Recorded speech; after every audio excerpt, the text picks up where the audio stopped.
Sementara itu, pihak Don Rito, pengusaha yang ditetapkan tersangka bersama ex-Jampitsus Kejaksaan Agung Febri Adriansyah mengaku tidak mengetahui perkara dugaan TPPU yang menjeratnya. Menurut Handika Honggowongso, kuasa hukum pengusaha Don Rito, barang bukti yang disita dari penggeledahan Kortas Tipikor dan Polda Metro Jaya tidak berkaitan dengan tindak pidana korupsi yang tengah disidik. Pak Idon itu ibaratnya gini, ini gajah sama gajah berkelahi nih, ya. Pak Idon itu sebagai pihak pelandu yang digencet habis ketika terjadi perkelahian. Gambarannya begitu. Jadi posisi Pak Idon sebagai pihak yang diinjek karena terjadi perkelahian antar dua lembaga negara yang punya power dan punya kemampuan di dalam memproses semua persoalan hukum di Republik ini. Terkait dengan penanganan perkara Asabri, klaster Pak Tangiang. Terkait perkara itu, Pak Idon pasif. Dia tidak kenal Pak Tangiang dan tidak ada interaksi baik secara personal ataupun secara finansial. Terus kedua, terkait dengan masalah suplai batu bara di PLN. Sepanjang proses pemeriksaan, Pak Idon menyampaikan urusan itu dia juga nggak ngerti dan nggak pernah berinteraksi dengan pihak-pihak yang diperiksa oleh Bareskrim, oleh Kortas maupun Polda sebagai pihak yang menyuplai batubara ke PLN. Yang ketiga, terkait dengan persoalan piutang PT CBS dengan PT KNI, anak usaha Krakatau Steel. Itu juga sama. Pak Idon tidak ada hubungan apa-apa dengan urusan itu. Ngerti aja tidak? Nah, kalau semua perkara itu dihubungkan dengan uang yang ditemukan oleh rekan-rekan penyidik dari Kortas dan Polda, apakah uang itu berhubungan dengan perkara itu? Kami jawab, tidak ada hubungan.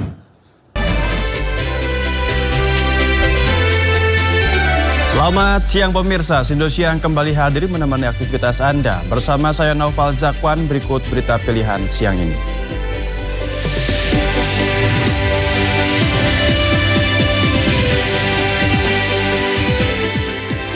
Polisi gandeng FBI serta Kedutaan Amerika Serikat untuk mengusut 3 kasus korupsi yang menyeret mantan Jampitsus Kejagung Febri Adriansyah.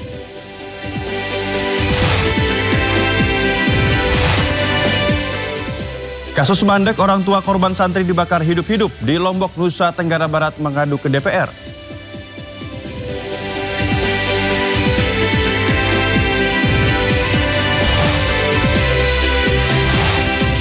Bom rakitan meledak di dalam kelas siswa Madrasah Aliyah Negeri 3 Kota Padang, Sumatera Barat ditangkap.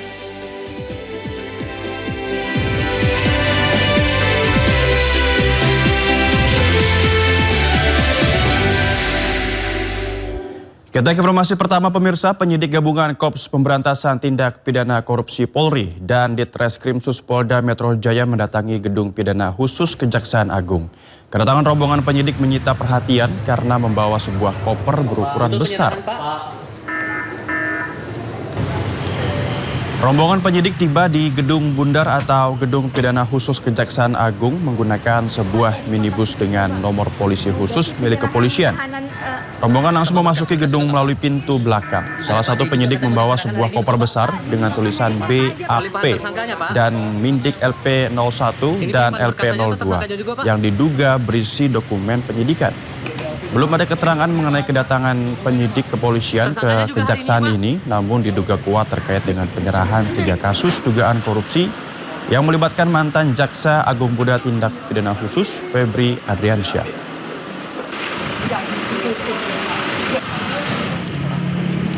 Sementara itu, polisi gandeng FBI dan Kedutaan Amerika Serikat dalam usut 3 kasus korupsi yang menyeret mantan Jampitsus Kejaksaan Agung Febri Adriansyah. Sejumlah personil FBI Amerika Serikat hadir di gedung Ditreskrim Polda Metro Jaya. Keterlibatan FBI untuk mengecek barang bukti dolar yang disita polisi. Selain FBI, Polri juga gandeng Kedutaan Besar Amerika Serikat dan Singapura.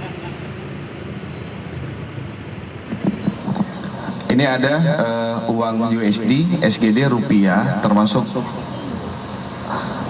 emas batangan.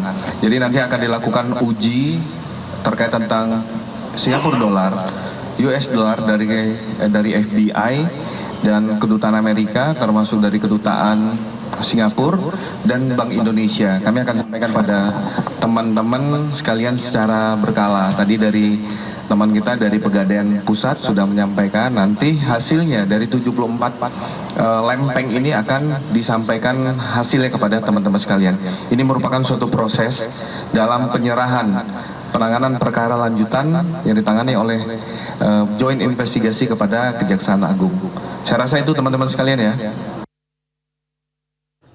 Sementara itu, pihak Don Rito, pengusaha yang ditetapkan tersangka bersama ex-Jampitsus Kejaksaan Agung Febri Adriansyah mengaku tidak mengetahui perkara dugaan TPPU yang menjeratnya.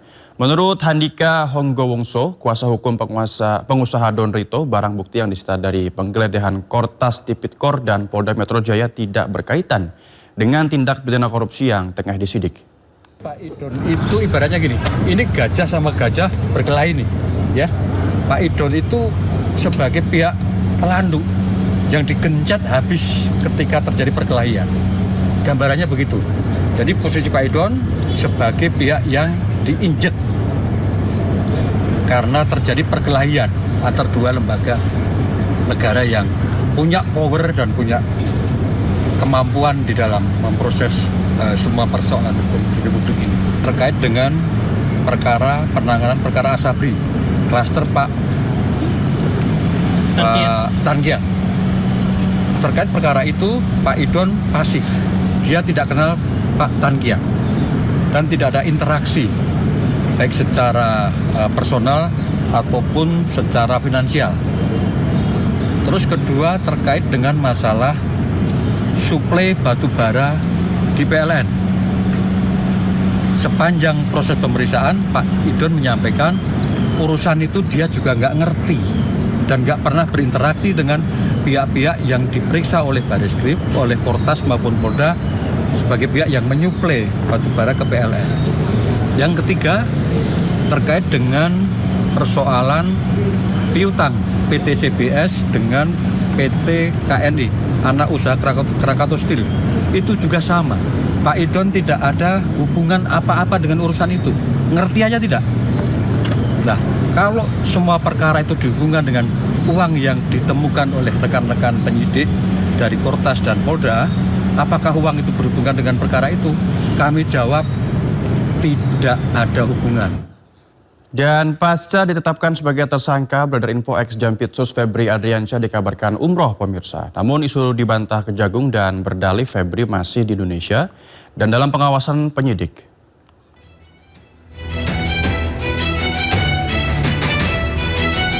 Usai rumahnya digeledah dan ditetapkan tersangka, keberadaan mantan Jampitsus Febri Adriansyah pun jadi tanda tanya. Apalagi hingga kini Febri belum ditahan. Namun Kepala Pusat Penerangan Hukum Kejaksaan Agung Anang Supriyatna memastikan Febri berada di Indonesia. Dan terkait dengan yang disampaikan terkait dengan inisial FA itu, yang jelas yang bersangkutan masih ada di Indonesia, tidak keluar negeri, dan kooperatif, dan dalam pantauan penyidik. Nggak benar itu. Oh, gimana mau umroh? Sudah dicekal oleh penyidik semula juga. Kami pastikan ada di Indonesia, tidak di luar negeri, dan sudah dicekal. Dan dalam pantauan penyidik juga. Febri muncul pertama kali ke publik pada Jumat 10 Juli lalu. Dengan percaya diri, Febri memastikan dirinya masih menjabat sebagai Jampitsus dan masih menangani sejumlah kasus, salah satunya makan bergizi gratis.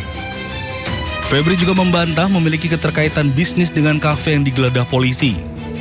Febri pun membantah uang yang berada di rumahnya disentul miliknya. Namun, sehari setelah pernyataannya, Kejagung mengumumkan Febri mundur dari jabatannya sebagai Jampitsus. Di hari yang sama, polisi menetapkan Febri sebagai tersangka. Ia diduga terlibat kasus korupsi dan pencucian uang terkait batu bara PLTU, Asabri, dan Krakatau Steel. Usai ditetapkan sebagai tersangka, Febri tak lagi muncul di publik. Tim Liputan iNews melaporkan. Sementara itu, Menteri Imigrasi dan Pemasyarakatan Republik Indonesia Agus Andrianto pastikan Febri Ardiansyah dicekal selama 20 hari sesuai permintaan Polda Metro Jaya. Nantinya, durasi pencekalan bisa saja bertambah jika ada permintaan dari Kejaksaan Agung. Sementara ya 20 hari sesuai permintaan dari Polda Metro Jaya. Sekarang kan sudah ada sudah diserahkan ke Kejaksaan penanganannya. Kita tunggu nanti setelah 20 hari nanti akan ada permintaan lagi dari Kejaksaan. Pencekalan itu masanya 6 bulan ya Pak, ini kenapa 20 hari Pak pertimbangannya? Ya karena masih sementara ya, kemarin yang diajukan oleh Polda Metro Jaya. Jadi kita kasih 20 hari. Kita tunggu dari Kejaksaan. Oke? Kejaksaan Agung menerbitkan surat edaran yang perintahkan menghentikan pengumpulan data dan keterangan terkait pelaksanaan program makan bergizi gratis. Meski demikian, Kapus Penkum menyatakan bahwa penghentian pengumpulan data bukan berarti hasilnya tidak diproses.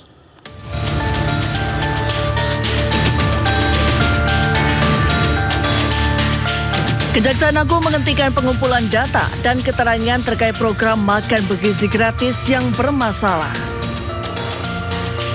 Melalui Direktur Penyidikan pada Jampitsus, menerbitkan surat edaran yang menginstruksikan Kejaksaan Tinggi di seluruh Indonesia untuk menghentikan seluruh kegiatan pengumpulan data dan keterangan berkaitan dengan program MBG di wilayah hukum masing-masing.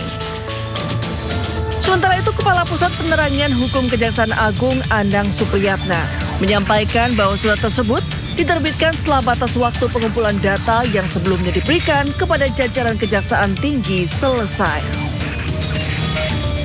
Meski demikian, Kapus Penkum juga menyatakan bahwa penghentian pengumpulan data bukan berarti hasilnya tidak diproses. Namun, proses penyidikan dan pengumpulan alat bukti akan terus berlanjut sesuai dengan ketentuan hukum acara yang berlaku. Komisi Pemberantasan Korupsi tanggapi usulan kasus yang menjerat mantan Jaksa Agung Muda Bidang Tindak Pidana Khusus Kejaksaan Agung Febri Ardiansyah dilimpahkan ke KPK. Juru bicara KPK Budi Prasetyo menilai KPK memantau kasus Febri Ardiansyah masih pada tahap awal dan belum memerlukan intervensi langsung berupa pengambil alihan.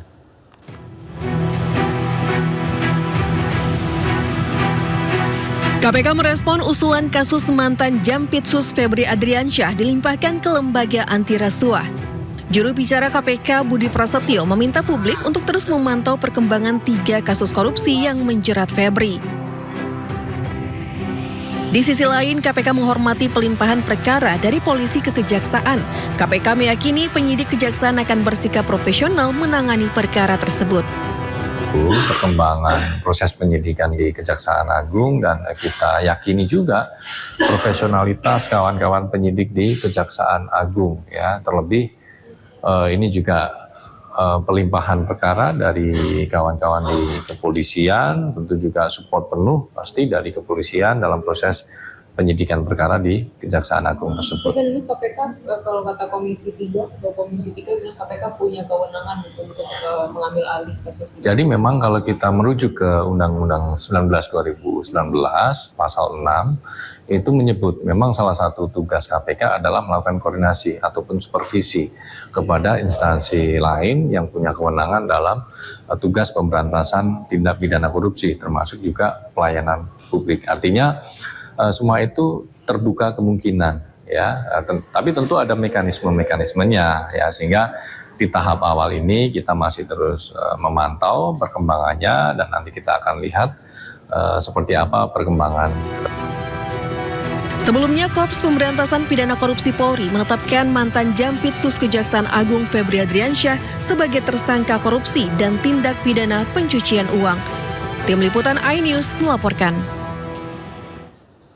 Dan untuk mengetahui perkembangan terbaru terkait pelimpahan 3 kasus dugaan korupsi yang melibatkan ex-Jampitsus Febri Ardiansyah, sudah ada rekan kami Ismalia Medasari di Kejagung, Jakarta Selatan. Ismalia, apa maksud kedatangan dari Kortas Tipikor Polri ke Kejagung dan seperti apa perkembangannya saat ini?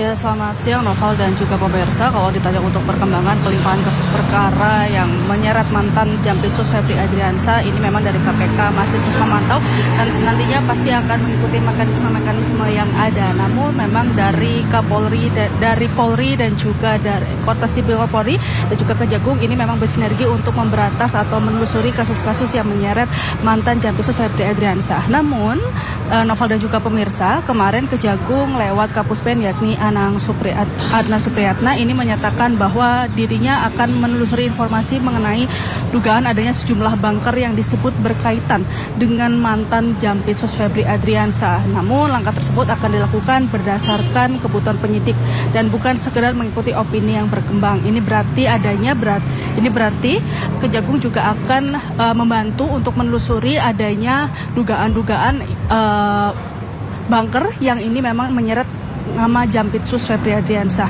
Dan juga Pak Anang kemarin mengatakan bahwa penyidik akan menilai terlebih dahulu apakah informasi tersebut memiliki relevansi dengan proses penyidikan yang sedang berjalan. Dan sampai saat ini memang untuk kasus Jampitsus atau mantan Jampitsus Febri Adriansyah ini masih terus bergulir dan memang untuk pelimpahan perkara ini masih belum ada tanggapan resmi atau dari KPK, memang hanya masih terus memantau dan nantinya akan mengikuti mekanisme-mekanisme yang ada. Kembali ke Anda, Noval. Ya, baik, terima kasih Smalia Bedesari melaporkan langsung dari Kejagung, Jakarta Selatan. Selamat bertugas kembali. Menteri Koordinator Bidang Hukum, HAM, Imigrasi, dan Pemasyarakatan Yusril Ihza Mahendra mengingatkan kembali penanganan perkara terkait mantan Jampitsus Febri Adriansyah harus berjalan sesuai kaidah hukum tanpa abaikan prinsip transparansi dan keadilan. Yusril juga yakin Presiden Prabowo Subianto menaruh perhatian dan sudah mengambil langkah tepat, walaupun agak sedikit diam-diam ya. Kita simak pernyataan Yusril Ihza Mahendra berikut. Dari kejaksaan memang diperlukan satu sikap ekstra hati-hati, dan ketika para jaksa yang sekarang ini menerima pelimpahan untuk menangani perkara ini, untuk melakukan penyidikan lanjutan setelah ditetapkan sebagai tersangka, tetap harus memegang teguh kaidah-kaidah hukum terkait dengan penegakan hukum di bidang korupsi itu untuk membangun kepercayaan seluruh lapisan masyarakat kita.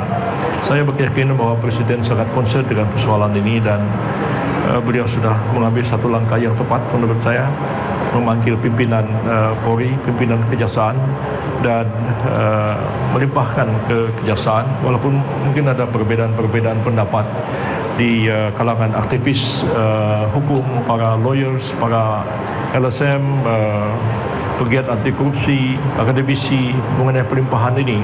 Tapi kita terima saja. Memang itu ada kemungkinan untuk dilimpahkan satu penyidikan kepada pihak yang juga berwenang. Ex-Menko Polhukam Mahfud MD berpendapat ex-Jampitsus Febri Adriansyah bisa menang dalam pra-peradilan karena penetapan status yang dilakukan tidak melalui proses pemeriksaan. Menjawab sentilan Mahfud MD, Komisi 3 DPR RI siap undang Mahfud MD untuk dengar pandangannya. Diperiksa oleh penyidik Polri ini, maka tersangka Febri Adriansyah bisa mengajukan pra-peradilan dan mungkin saja menang.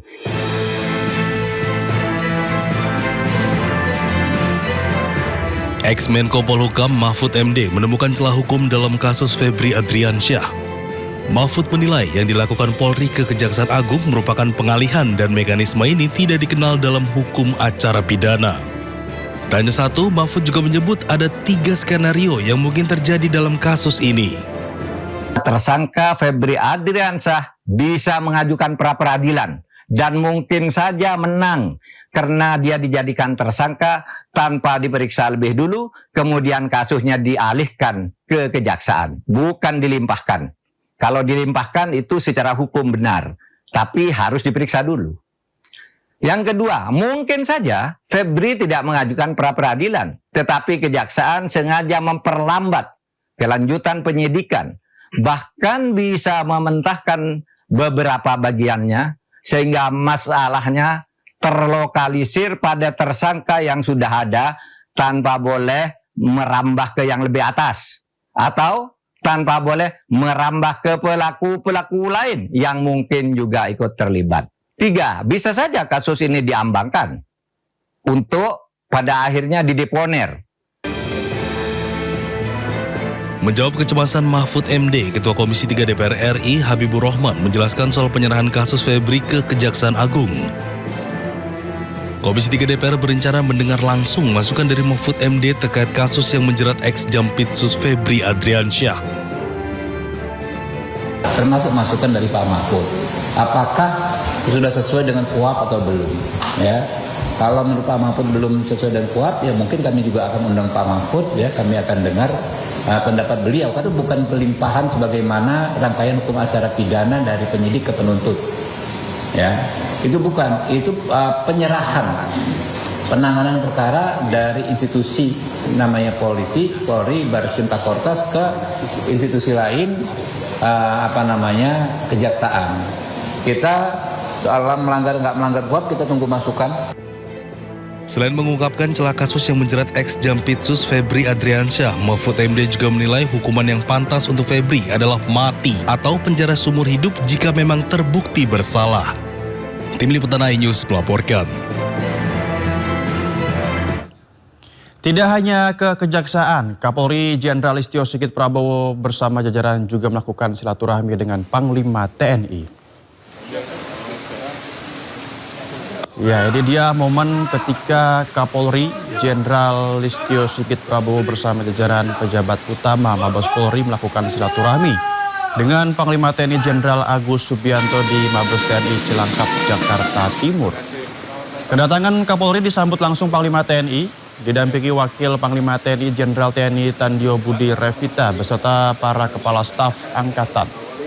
Dan dalam sambutannya kedua instansi ini bersepakat meneruskan arahan Presiden Prabowo Subianto untuk menekankan soliditas TNI dan Polri sebagai pilar utama menjaga kedaulatan bangsa.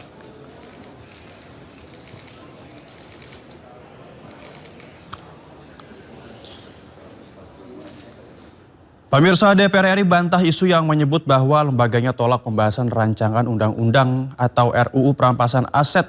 Wakil Ketua DPR Saan Mustafa menyatakan DPR targetkan RUU perampasan aset akan rampung dan disahkan pada tahun ini.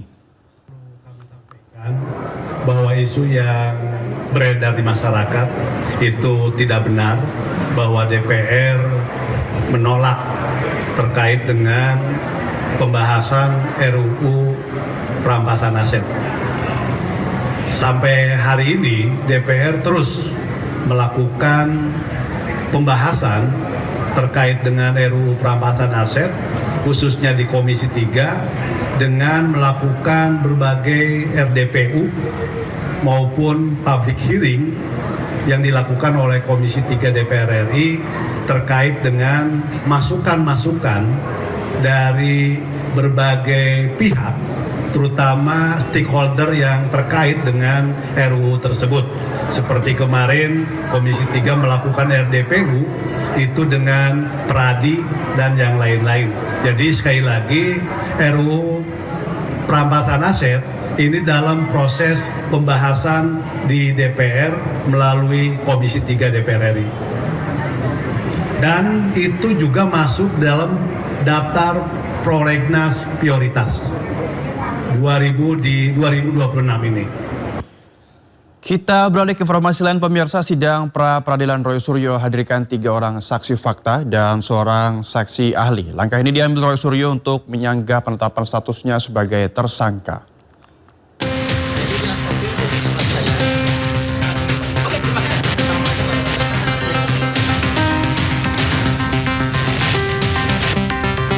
Sidang pra-peradilan kedua Roy Suryo memasuki agenda pembuktian Selasa siang. Roy Suryo menghadirkan 3 orang saksi fakta dan seorang saksi ahli. Langkah ini diambil Roy Suryo dan kuasa hukumnya untuk menyanggah penetapan status tersangkanya yang menggunakan pasal 32 Undang-Undang ITE. Roy Suryo dan kuasa hukum menilai penyidik Polda Metro Jaya tidak memiliki 2 alat bukti untuk menjerat Roy dengan pasal tersebut. Itu adalah upaya kami, upaya kuasa hukum untuk menghadirkan saksi-saksi yang fair. Jadi tidak hanya ada saksi yang seperti sekarang sudah sering ketemu. Saya sudah lama nggak ketemu Krisnamurti. Keterlibatannya dengan ijazah palsu itu apa? Nah enggak, karena dia itu dipanggil oleh Polda Metro Jaya. Sementara saksi ahli dihadirkan untuk membedah konstruksi perkara dari sudut pandang ahli. Jadi kalau perbuatan Mas Roy ini adalah dikatakan mencuri, ya, tapi jangan dia harus ada bukti-bukti itu yang mencuri. Jangan dia buktinya cuman mencemarkan nama baik, ya kan? Atau dikenakan pasal pembunuhan, bukti-buktinya tidak ada yang melihat dia membunuh. Tidak ada bukti-bukti, misalnya pisau, parang dan sebagainya, itu yang saya jelaskan. Sidang pra-peradilan ini fokus Roy Suryo dan kuasa hukum untuk menguji apakah unsur dalam pasal 32 Undang-Undang ITE terpenuhi dalam penetapan tersangka, apalagi terkait dengan tindakan merusak, menghilangkan atau mengubah dokumen elektronik orang lain. Dari Jakarta, tim liputan iNews melaporkan. Bagaimana jalannya sidang lanjutan pra-peradilan Roy Suryo dalam kasus dugaan ijazah palsu Jokowi sudah ada rekan kami Anissa Rizkia di Pengadilan Negeri Jakarta Selatan. Selamat siang Anissa, apa saja agenda sidang pada hari ini? Ya, Noval dan juga pemirsa, pada hari ini agenda sidang yakni pembuktian dari termohon, yakni termohon kali ini dari Polda Metro Jaya yang hadir tentunya dari pihak penyidik. Tadi sekiranya pada pukul 9 sudah berada di Pengadilan Negeri Jakarta Selatan karena memang dijadwalkan pada pukul 9 pagi waktu Indonesia Barat. Namun baru saja saya memasuki ruangan sidang, sepertinya memang sidang belum dimulai karena sedang melakukan pengecekan berkas dan sejumlah dokumen yang dibawa oleh pihak penyidik Polda Metro Jaya. Rencananya akan ada 2 ahli yang dihadirkan tentunya untuk membedah konstruksi perkara dari sisi ahli nantinya, yang kita tahu bersama bahwa sidang pra-peradilan Roy Suryo ini menyanggah status tersangka dari pemohon yakni Roy Suryo menyangkut pasal 32 Undang-Undang ITE. Dan kalau kita membahas begitu ya terkait sidang pra-peradilan maksud saya yang tengah digelar ini adalah kali keempat lanjutan sidang yang mana pada hari kemarin ini tengah dihadirkan saksi dari pemohon. Ada 4 orang saksi yang dihadirkan, diantaranya ada Krisna Mukti. Ini adalah saksi yang dihadirkan pada saat gelar perkara waktu Polda Metro Jaya menggelar kasus dugaan dari fitnah dan pencemaran nama baik terkait ijazah Presiden Republik Indonesia ke-7 yakni Joko Widodo. Dan selain itu juga ada Erwin dan juga Nurdiansyah Susilo, kemudian ada Michael Sinaga, ini juga dihadirkan. Jadi total ada 4 orang saksi, kemudian ditambah 1 orang ahli yang juga dihadirkan oleh pemohon.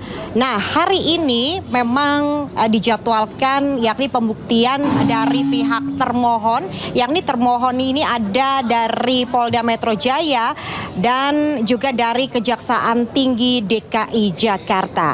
Sementara memang informasi yang kami dapatkan dari pihak termohon yang diwakili oleh Kejari Jakarta Selatan menyatakan bahwa surat perintah penyidikan atau sprindik penetapan tersangka Roy Suryo ini ditetapkan oleh Polda Metro Jaya, sehingga pada hari ini Polda Metro Jaya menghadirkan 2 orang ahli tentunya untuk membedah perkara yang nantinya kita akan nantikan bersama bagaimana putusan atas pra-peradilan yang digelar hari ini. Karena memang informasi yang kami dapatkan dari pihak pengacara Roy Suryo yang sudah hadir, nampaknya nanti Roy Suryo juga akan tiba di Pengadilan Negeri Jakarta Selatan untuk menyaksikan secara langsung jalannya sidang pra-peradilan yang akan berlangsung. Untuk sementara saya kembalikan kepada Noval yang ada di studio.